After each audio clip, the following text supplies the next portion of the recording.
Bagaimana jika ternyata kesalahan pidato Pak Prabowo selama ini ternyata itu direkayasa, disengaja, dan bukan merupakan kesalahan yang terjadi secara spontan? Apa kata kartu saya?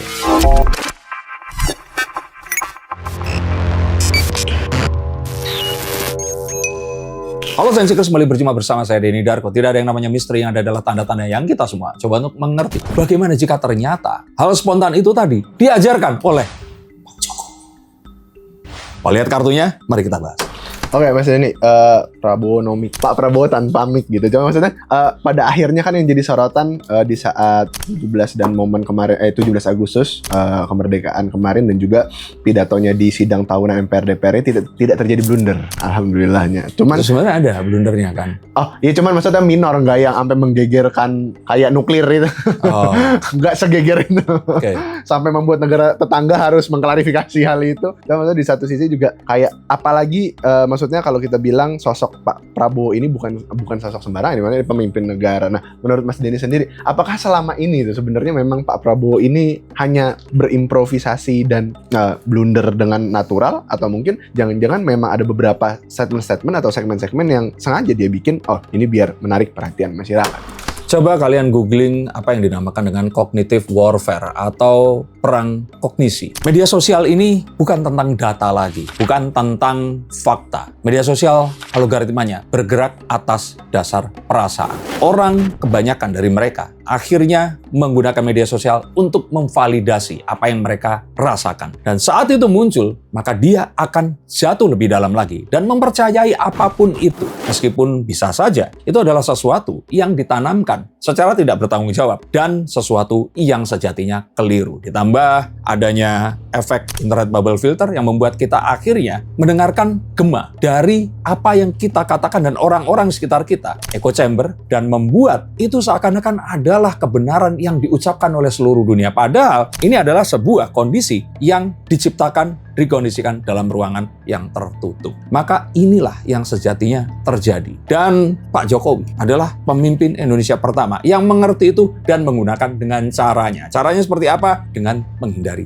menjawab. Kalau menjawab, ada kemungkinan salah, ada kemungkinan juga benar. Maka dia tidak menjawab. Dan inilah yang terjadi. Dia diam dan tidak menjawab. Jikalau harus menjawab, maka jawabannya ini adalah sesuatu yang pertanyaannya pun itu harus disiapkan. Pak Prabowo ini menempuh jalan yang berbeda karena Pak Prabowo ini lebih talkative orangnya. Orang yang lebih ekspresif dan mungkin lebih nggak bisa memendam perasaan seperti Pak Jokowi. Dia tipikal orang yang mungkin nggak bisa terlihat tenang. Kalau dia happy, dia terlihat lebih tertawa. Dan kalau dia sedih, dia pasti akan juga terlihat seperti ya orang yang sedih. Itulah kenapa Pak Prabowo memiliki hobi si kucing istana itu tadi.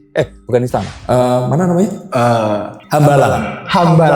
Kucing hambalang ini tadi. Nah, ini adalah sesuatu yang mencerminkan bahwa Pak Prabowo ini sejatinya orang yang ya nggak mungkin dijadikan seperti Pak Jokowi. Tapi tim komunikasi yang saya yakin ada Mr. Q, ada Uda Hasan Nasbi, ada Mutia Hafidz, ini pasti orang-orang yang sangat cerdas dan juga ada Prabu Revolusi, dokter komunikasi. Ini memberikan sesuatu yang saya pikir, ini saya ingat waktu tugas akhir saya dulu. Jadi tugas akhir saya dulu itu ada banyak hal yang belum saya siapkan. Saya ingat jurusan saya desain interior saat itu. Lalu saya memancing dengan membuat kesalahan yang saya sengaja. Yang kecil, yang ini kesalahan yang bukan substansi, tapi kesalahan yang cukup akan terlihat sehingga dosen akhirnya ngebahas kesalahan itu dan tidak mengecek ketidaksiapan yang lainnya. Oke, mohon maaf kalau ternyata Anda semua meluluskan saya dengan trik itu tadi, tetapi ini sepertinya sesuatu yang akhirnya saya teringat kejadian sekitar 20 tahunan yang lalu. Pak Prabowo sejatinya, sepertinya itu melakukan itu.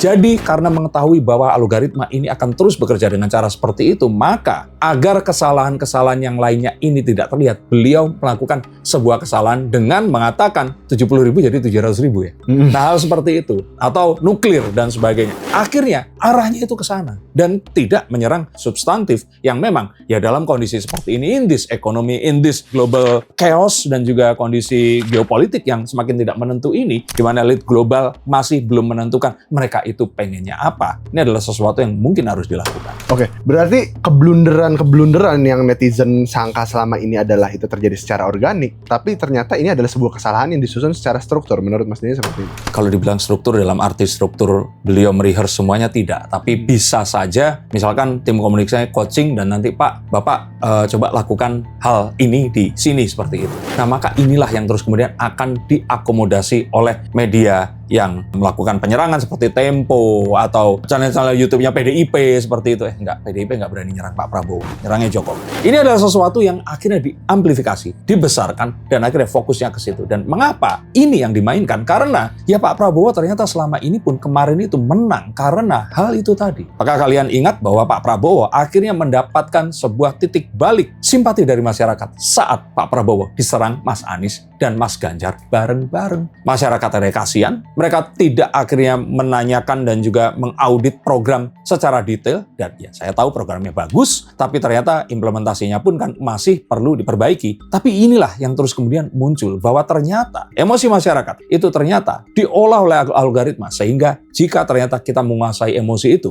maka kita akan menguasai komunikasi terhadap orang-orang kita. Mas, cuma maksudnya yang di sosial media era gitu, maksudnya apakah memang cara komunikasi Pak Prabowo yang mungkin maksudnya ada titik-titik yang sengaja itu menjadi publicity stunt ya, yang dibuat, mungkin kita bahasakan seperti itu aja, lebih efektif daripada gaya sen kanan belok kirinya Pak Jokowi begitu Mas?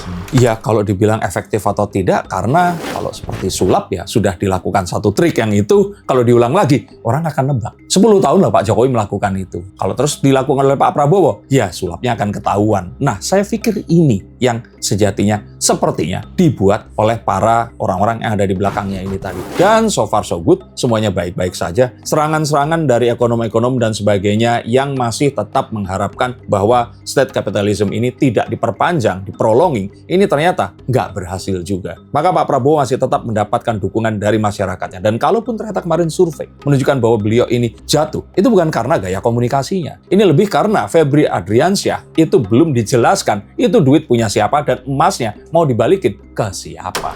Berarti kemungkinan besar maksudnya sampai di akhir periode Pak Prabowo, jika memang Pak Prabowo masih kerap atau mungkin beberapa momen menimbulkan blunder-blunder besar ini, kita bisa menyimpulkan bahwasanya ada momen-momen yang sengaja di-create agar perhatian masyarakat ini mengarah ke sana gitu. Seperti itu. Dan saya mencurigainya juga begitu. Dugaan saya seperti hal itu tadi. Dan mengapa ini tetap diperlukan? Karena ya Pak Prabowo ini menangnya kan 58%. Artinya masih ada sekitar 41%, betul? 42% yang memang ya kemarin itu ya nggak puas, lalu bisa ngajakin teman-temannya dan apapun itu, maka ini adalah cara terbaik, teraman yang mungkin sekarang ini dilakukan oleh tim Pak Prabowo. Apakah kalian juga melihat pola yang sama yang saya teliti sepanjang 2 tahun ini? Karena nanti di bulan Oktober Pak Prabowo akan genap, Pak Prabowo Gibran ya, genap memerintah selama 2 tahun. Akankah ini semua terbongkar dan mereka harus menemukan trik yang lainnya? Kita akan tunggu nanti. Tetapi kita berharap kondusivitas ini terus berjalan dan upaya Pak Prabowo untuk meningkatkan pertumbuhan ekonomi menyentuh angka 6% hingga nantinya mungkin di akhir pemerintahnya menuju 8%, ini benar-benar bisa terjadi. Terima kasih, sampai jumpa dan salam.